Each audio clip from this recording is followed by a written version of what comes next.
Welcome back to Empowered. I'm Elizabeth Namofsky. Today we're discussing artificial intelligence, reimagine, an invitation to the new renaissance. Barbara, I was talking about, there's no turning back. This is what you've been saying. I want to know, what does that mean for someone whose career has been built inside the old system, and the fact that emotional intelligence has come to the surface?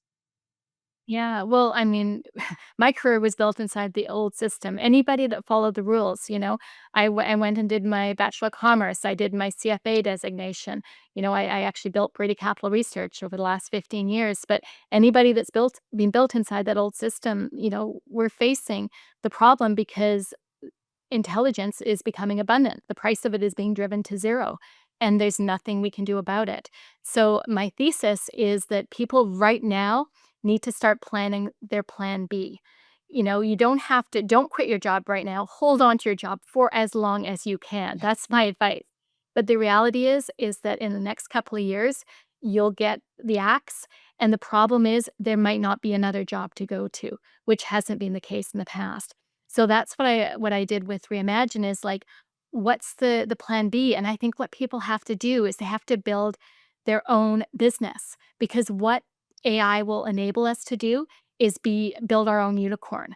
Build a company that's in the essence of us, that has our founders' DNA.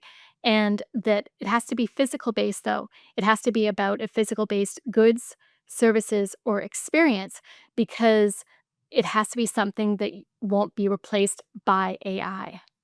So And why? the thing Uh, Sorry. well, the thing is, you don't have to start launching this right now. You just start thinking about it and building the digital version of it on the side while you're still working your full-time job. So why do you call Reimagine an invitation to the new renaissance? Partly I was inspired because, I was in Italy in March with my family. But the other thing is, if you think about the Renaissance back in Florence, that was really about the humanities. It was about the expansion or the reimagination of human capital. And that's what it is this time. It's really about reimagining human capital. And I had this concept that I wrote in my research note, I think it was a couple of months ago, called the humagentic economy. I don't know if that's gonna take off. Ubernomics never took off, so I'm not good at naming things, but basically the concept of the humagenic economy is human capital plus AI agent capital. So it's how people can empower themselves with an army of AI agents. We can't do that yet, but, as you can see from my experience in writing this book, we can already use AI to do a lot of it. Very, very true. So why did you end up reimagining Reimagine? And at what point did you decide to shift from a traditional book to this interactive app? Because your book is quite incredible, and it's easy to navigate through. Oh, that's awesome. Well, as I said before, I realized once the headlines started of being about white collar bloodbath, I had to come up with something else. So, I was trying to figure out using AI agent prompt, using ChatGPT, trying to figure out my own path forward. What's my path forward for Brady Capital Research? And I'm like, maybe I could create a workshop for people. And so what I did is I went back to my value pyramid framework, which you're very familiar with because I've used it throughout my research of the last 8 years with Brady Capital Research.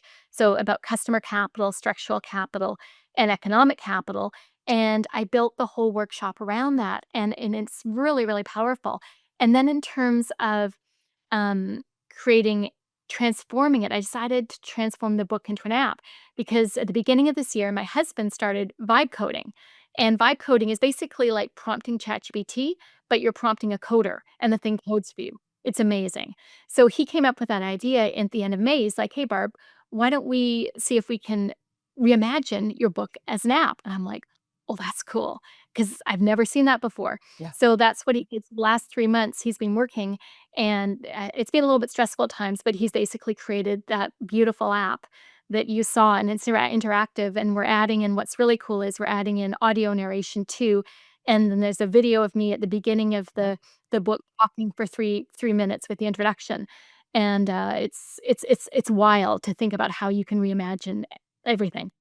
And I just have to talk about the stress. When I was talking to you a few months ago, You were so stressed saying, I don't think my book will be out on time. And, my husband's working on the app and it's brand new. And it is a very interesting experience, very different than holding a hardcover book or even just reading a book off of your tablet or off of your laptop or whatever. This is a very interactive and really interesting book. Don't go away. We'll be right back with more Barbara Gray.